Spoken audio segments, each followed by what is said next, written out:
आज का वचन यिर्मयाह 29 इसका 11। हालेलुया। क्योंकि यहोवा की यह वाणी है कि जो कल्पनाएं मैं तुम्हारे विषय में करता हूँ उन्हें मैं जानता हूँ, वे हानि की नहीं वरन कुशली की है, और अंत में तुम्हारी आशा पूरी करूँगा। हालेलुया। आइए हम एक एग्जाम्पल की ओर से इस वचन के अर्थ को समझेंगे।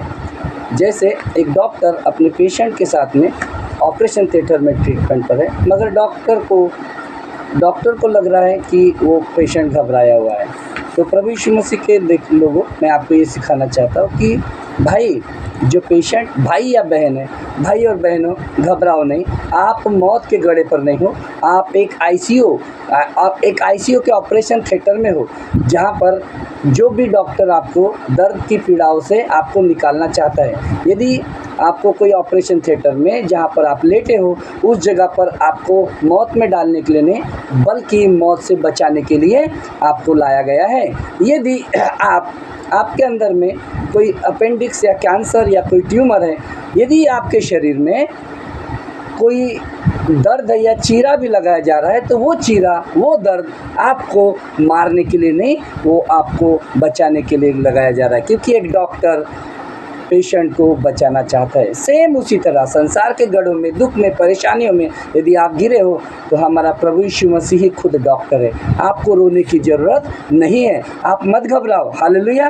क्यों? यदि भले आप डिप्रेशन में हो, संसार के डिप्रेशन में हो, परंतु हमारा प्रभु यीशु मसीह इस वचन के द्वारा क्या कहता है कि अंत में वो क्या कहता है कि मेरी कल्पनाएँ तुम्हारे हानि के लिए नहीं है। वो जो कुछ भी हो रहा है आपके भलाई के लिए हो रहा है। जो भी दर्द, जो भी तकलीफ जो अब निकाली जा रही है, वो आपके कैंसर को ठीक करने के लिए निकाली जा रही है। प्रभु यीशु मसीह इस जगह पर कह रहे हैं कि भाई या बहनों, आप टूटे हुए नहीं हो। हालेलुया। आप रीडिज़ाइन हो रहे हो। हालेलुया। क्योंकि यीशु मसीह बच्चों को मारता नहीं है, उन्हें जिलाता है। हालेलुया। वो अंधेरा आपके जीवन में हमेशा नहीं रहता, ज़रूर आपकी आशा पूरी होगी। आप अगर सोच रहे होंगे कि सारे संसार को मिल रहा है, मुझे कब मिलेगा, हालेलुया, मैं कब तक इंतज़ार करूं, लेकिन नहीं मेरे प्रियो, इंतज़ार सबको करना ही होता है। हमें यदि परमेश्वर पर विश्वास करते हैं तो हमें इंतज़ार करना होता है। यदि फसल भी हम बोते हैं तो उसके लिए भी हमें 4 महीनों का इंतज़ार करना पड़ता है। इवन इतना ही नहीं,